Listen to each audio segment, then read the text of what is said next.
Essays on the Gita. Chapter 7. The Creed of the Aryan Fighter. The answer of the Divine Teacher to the first flood of Arjuna's passionate self-questioning, his shrinking from slaughter, his sense of sorrow and sin, his grieving for an empty and desolate life, his forecast of evil results of an evil deed, is a strongly worded rebuke. All this, it is replied, is confusion of mind and delusion, a weakness of the heart, of unmanliness, a fall from the virility of the fighter and the hero. Not this was fitting in the son of Pritha. Not thus should the champion and chief hope of a righteous cause abandon it in the hour of crisis and peril, or suffer the sudden amazement of his heart and senses, the clouding of his reason, and the downfall of his will, to betray him into the casting away of his divine weapons and the refusal of his God-given work. This is not the way cherished and followed by the Aryan man. This mood came not from heaven, nor can it lead to heaven. And on earth it is the forfeiting of the glory that waits upon strength and heroism and noble works.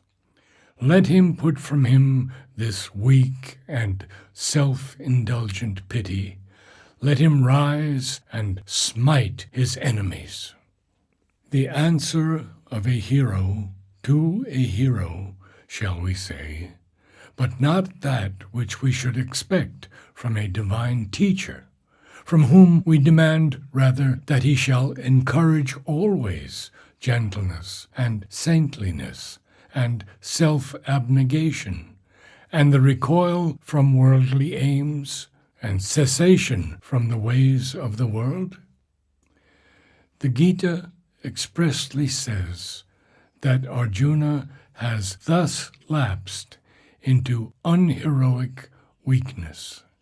His eyes full and distressed with tears, his heart overcome by depression and discouragement, because he is invaded by pity, kripaya vistam. Is this not, then, a divine weakness? Is not pity a divine emotion which should not thus be discouraged with harsh rebuke? Or are we in face of a mere gospel of war and heroic action, a Nietzschean creed of power and high-browed strength, of Hebraic or old Teutonic hardness, which holds pity to be a weakness, and thinks like the Norwegian hero who thanked God because he had given him a hard heart? But the teaching of the Gita springs from an Indian creed, and to the Indian mind, compassion has always figured as one of the largest elements of the divine nature. The teacher himself, enumerating in a later chapter the qualities of the godlike nature in man, places among them compassion to creatures, gentleness, freedom from wrath, and from the desire to slay and do hurt, no less than fearlessness and high spirit and energy. Harshness and hardness and fierceness, and a satisfaction in slaying enemies, and amassing wealth and unjust enjoyments, are Asuric qualities. They come from the violent Titanic nature, which denies the divine in the world and the divine in man, and worships desire only as its deity. It is not, then, from any such standpoint that the weakness of Arjuna merits rebuke. Whence has come to thee this dejection, this stain and darkness of the soul in the hour of difficulty and peril? Asks Krishna of Arjuna. The question points to the real nature of Arjuna's deviation from his heroic qualities.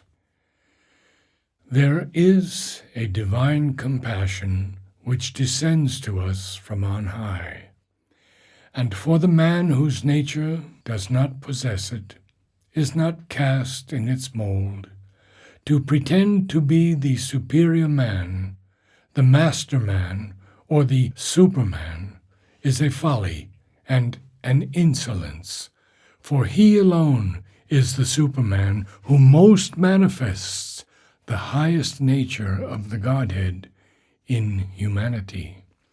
This compassion observes with an eye of love and wisdom and calm strength the battle and the struggle, the strength and weakness of man, his virtues and sins, his joy and suffering, his knowledge and his ignorance, his wisdom and his folly, his aspiration and his failure, and it enters into it all to help and to heal. In the saint and philanthropist, it may cast itself into the mold of a plenitude of love or charity. In the thinker and hero, it assumes the largeness and the force of a helpful wisdom and strength. It is this compassion in the Aryan fighter, the soul of his chivalry, which will not break the bruised reed, but helps and protects the weak and the oppressed and the wounded and the fallen.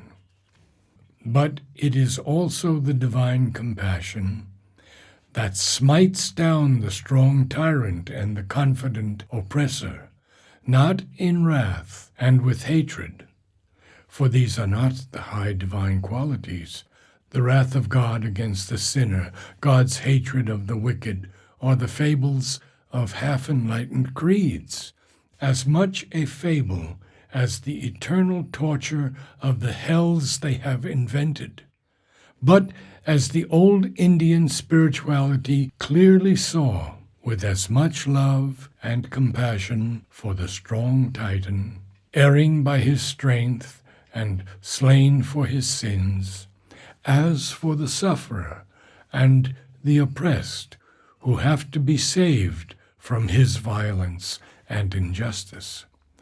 But such is not the compassion which actuates Arjuna in the rejection of his work and mission.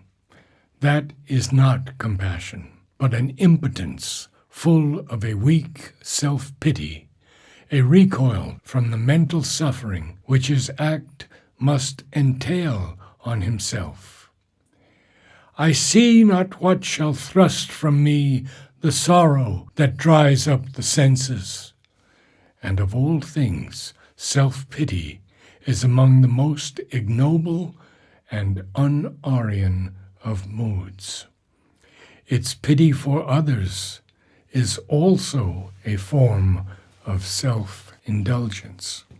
It is the physical shrinking of the nerves from the act of slaughter, the egoistic, emotional shrinking of the heart from the destruction of the Dhritarashtrians, because they are one's own people, and without them life will be empty.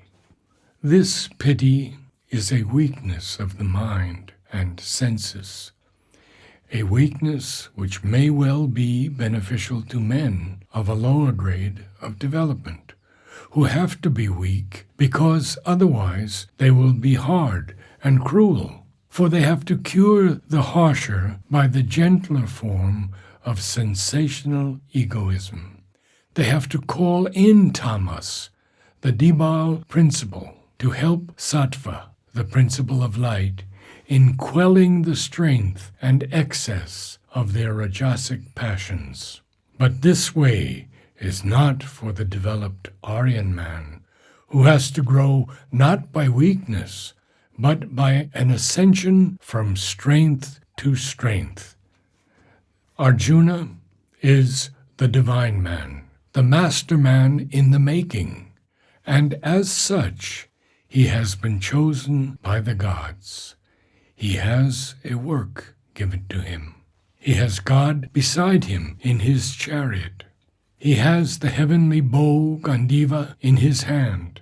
He has the champions of unrighteousness, the opponents of the divine leading of the world, in his front. Not his is the right to determine what he shall do or not do, according to his emotions and his passions, or to shrink from a necessary destruction by the claim of his egoistic heart and reason, or to decline his work because it will bring sorrow and emptiness to his life, or because its earthly result has no value to him in the absence of the thousands who must perish. All that is a weak falling from his higher nature. He has to see only the work that must be done, kartavyam karma, to hear only the divine command breathed through his warrior nature, to feel only for the world and the destiny of mankind calling to him as its God-sent man, to assist its march and clear its path of the dark armies that beset it. Arjuna, in his reply to Krishna, admits the rebuke, even while he strives against and refuses the command. He is aware of his weakness, and yet accepts subjection to it. It is poorness of spirit, he owns, that has smitten away from him his true heroic nature. His whole consciousness is bewildered in its view of right and wrong, and he accepts the divine friend as his teacher. But the emotional and intellectual props on which he had supported his sense of righteousness have been entirely cast down, and he cannot accept a command which seems to appeal only to his old standpoint and gives him no new basis for action.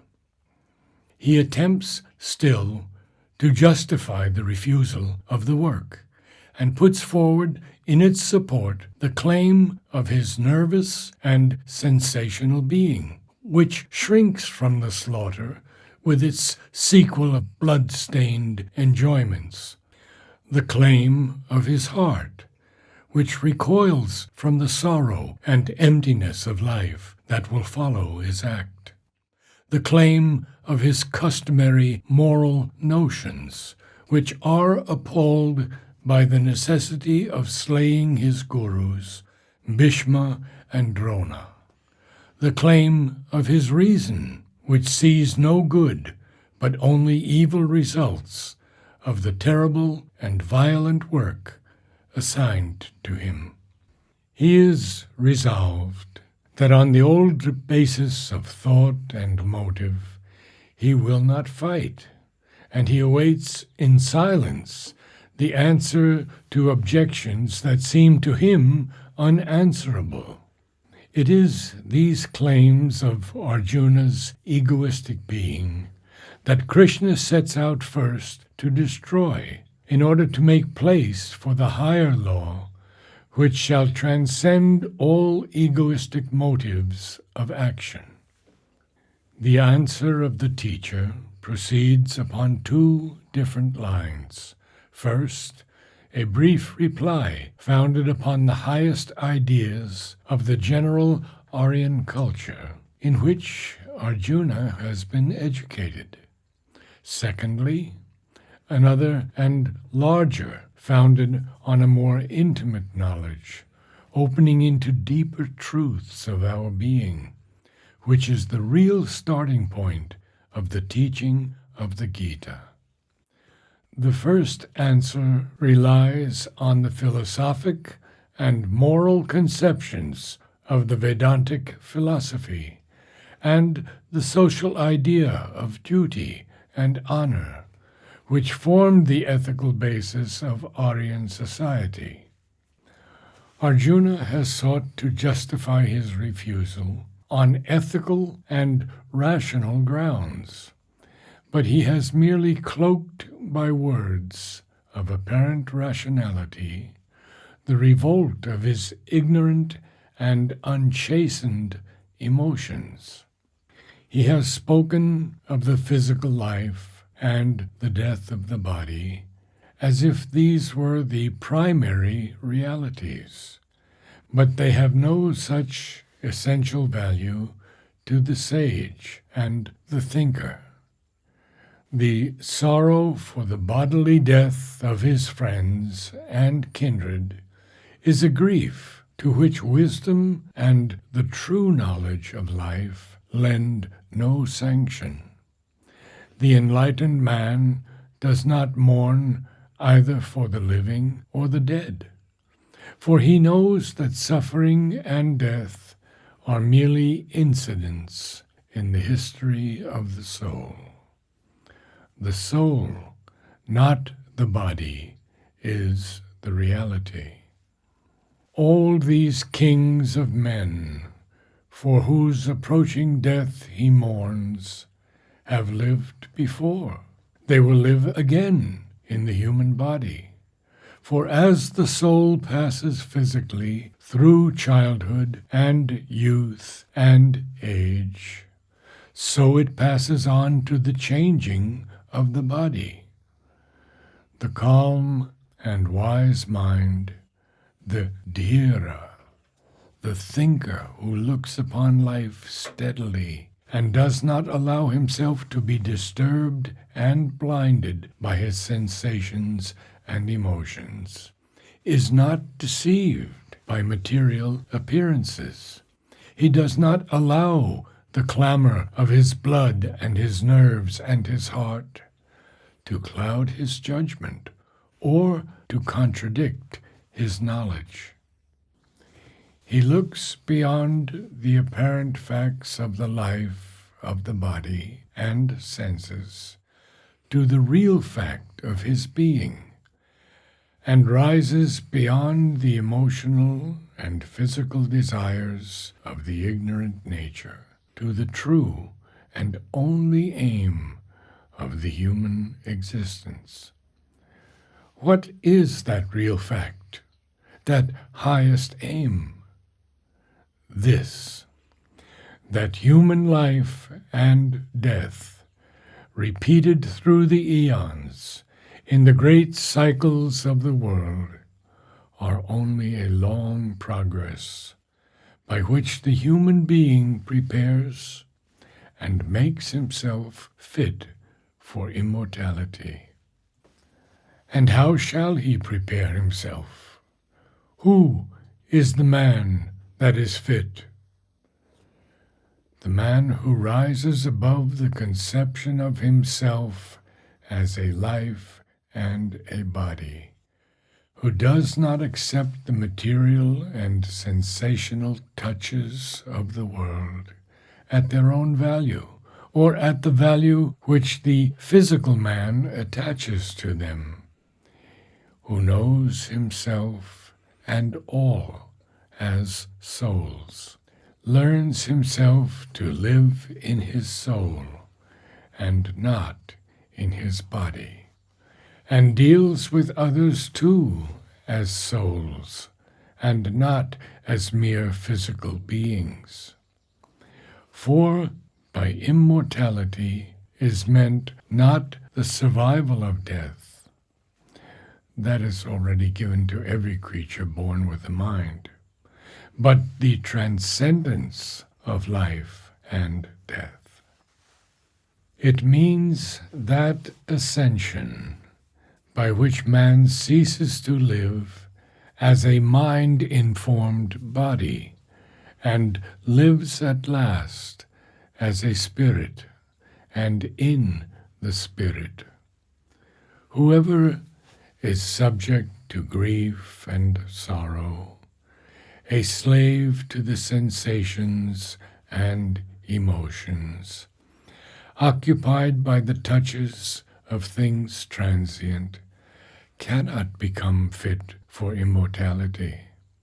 These things must be borne until they are conquered, till they give no pain to the liberated man, till he is able to receive all the material happenings of the world, whether joyful or sorrowful, with a wise and calm equality, even as the tranquil, eternal Spirit, secret within us, receives them.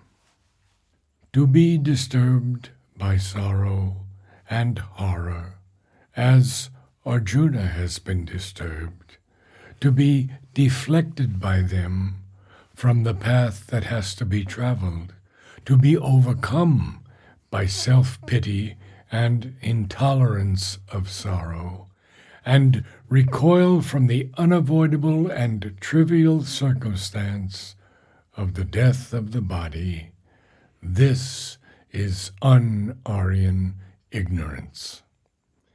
It is not the way of the Aryan climbing in calm strength towards the immortal life. There is no such thing as death, for it is the body that dies, and the body is not the man. That which really is cannot go out of existence, though it may change the forms through which it appears, just as that which is non-existent cannot come into being. The soul is and cannot cease to be.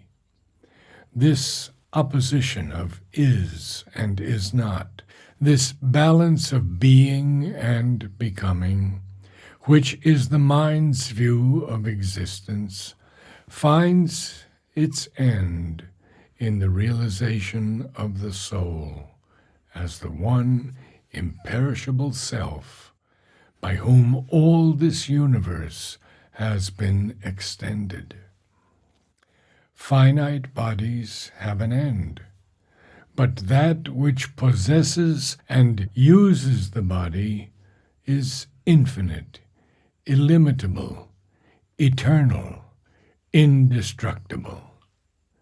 It casts away old and takes up new bodies, as a man changes worn-out raiment for new.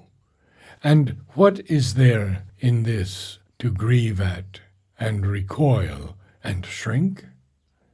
This is not born, nor does it die, nor is it a thing that comes into being once, and passing away will never come into being again. It is unborn, ancient, sempiternal. It is not slain with the slaying of the body. Who can slay the immortal spirit? Weapons cannot cleave it, nor the fire burn, nor do the waters drench it, nor the wind dry. Eternally stable, immobile, all-pervading, it is forever and forever.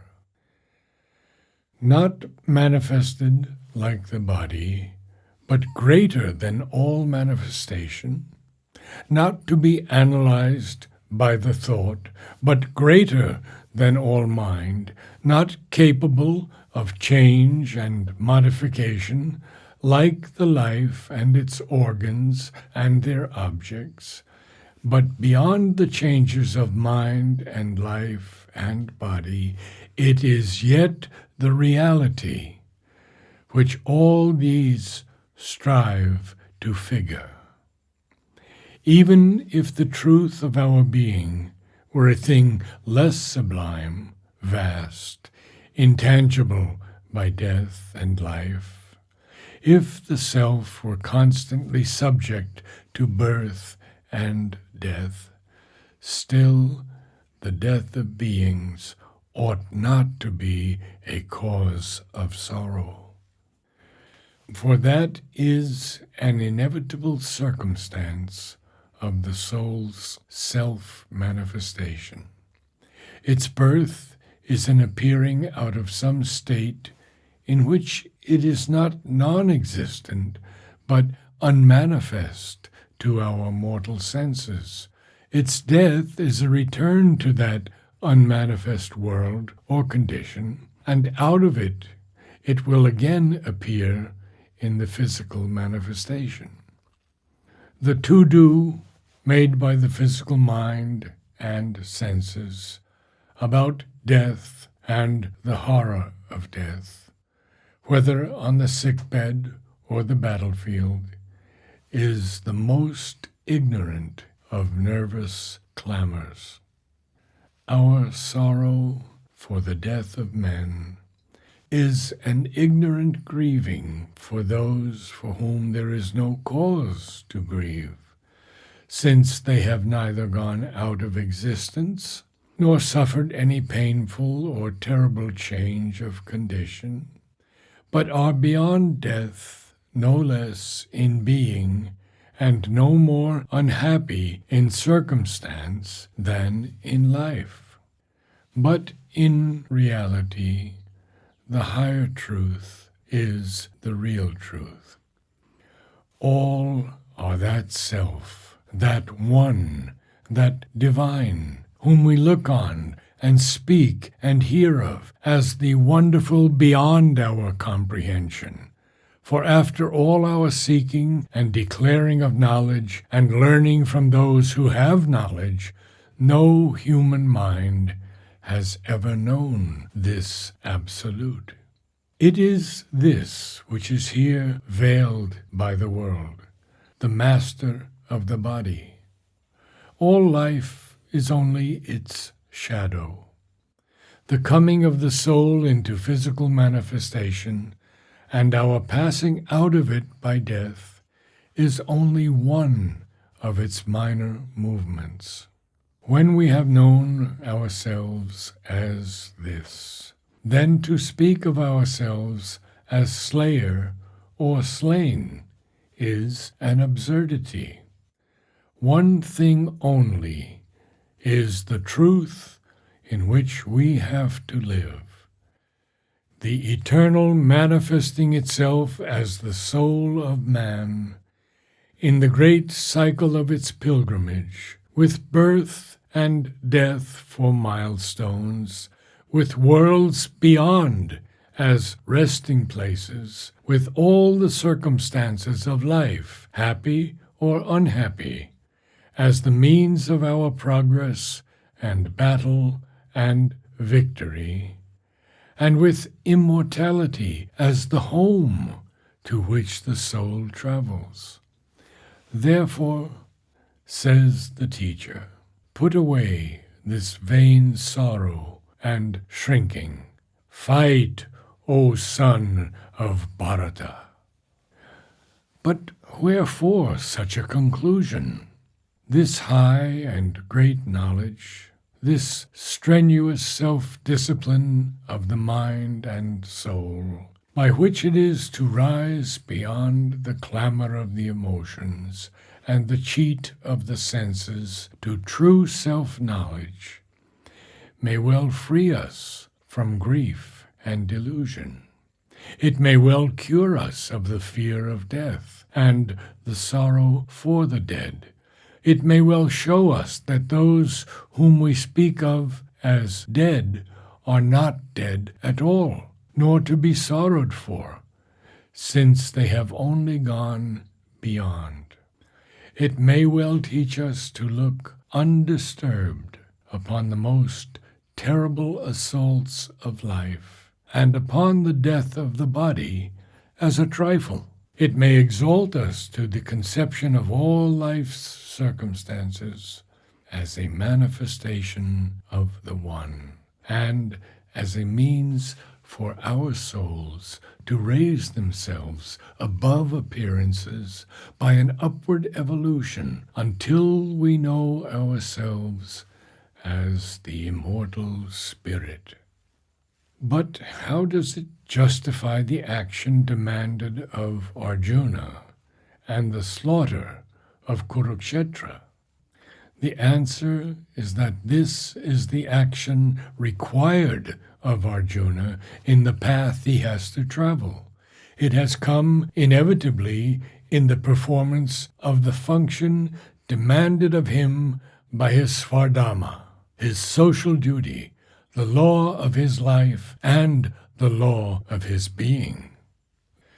This world, this manifestation of the self in the material universe, is not only a cycle of inner development, but a field in which the external circumstances of life have to be accepted as an environment and an occasion for that development. It is a world of mutual help and struggle, not a serene and peaceful gliding through easy joys is the progress it allows us. But every step has to be gained by heroic effort and through a clash of opposing forces. Those who take up the inner and the outer struggle, even to the most physical clash of all, that of war, are the Kshatriyas, the mighty men. War, force, nobility, courage are their nature. Protection of the right and an unflinching acceptance of the gauge of battle is their virtue and their duty.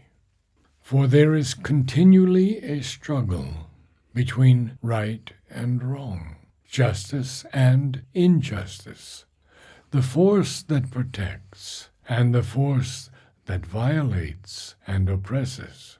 And when this has once been brought to the issue of physical strife, the champion and standard-bearer of the right must not shake and tremble at the violent and terrible nature of the work he has to do. He must not abandon his followers or fellow fighters, betray his cause and leave the standard of right and justice to trail in the dust and be trampled into mire by the blood-stained feet of the oppressor because of a weak pity for the violent and cruel and a physical horror of the vastness of the destruction decreed. His virtue and his duty lie in battle, and not in abstention from battle. It is not slaughter, but non-slaying, which would here be the sin. The teacher then turns aside for a moment to give another answer to the cry of Arjuna over the sorrow of the death of kindred, which will empty his life of the causes and objects of living. What is the true object of the Kshatriya's life and his true happiness?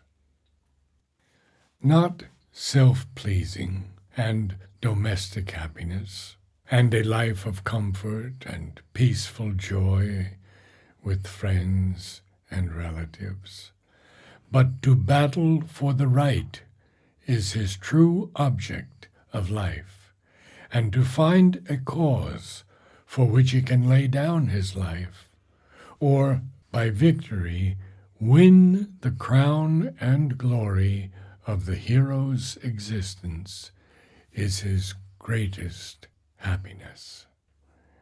There is no greater good for the Kshatriya than righteous battle, and when such a battle comes to them of itself, like the open gate of heaven, happy are the Kshatriyas then.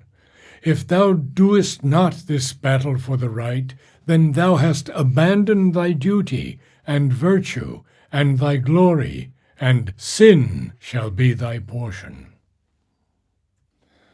He will, by such a refusal, incur disgrace and the reproach of fear and weakness, and the loss of his kshatriya honor.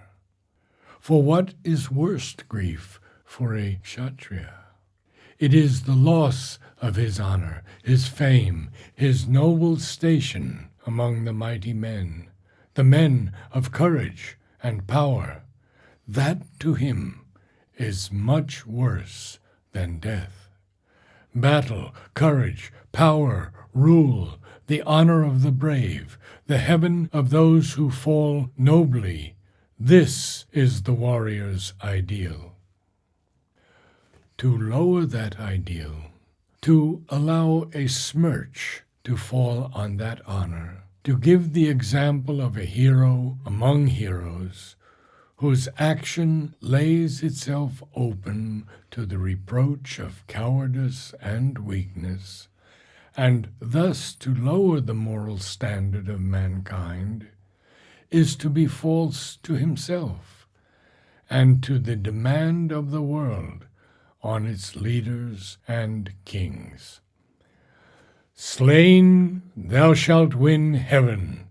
Victorious, thou shalt enjoy the earth. Therefore, arise, O son of Kunti, resolved upon battle. This heroic appeal may seem to be on a lower level than the stoical spirituality which precedes, and the deeper spirituality which follows. For in the next verse, the teacher bids him to make of grief and happiness, loss and gain, victory and defeat equal to his soul, and then turn to the battle, the real teaching of the Gita. But Indian ethics has always seen the practical necessity of graded ideals for the developing moral and spiritual life of man.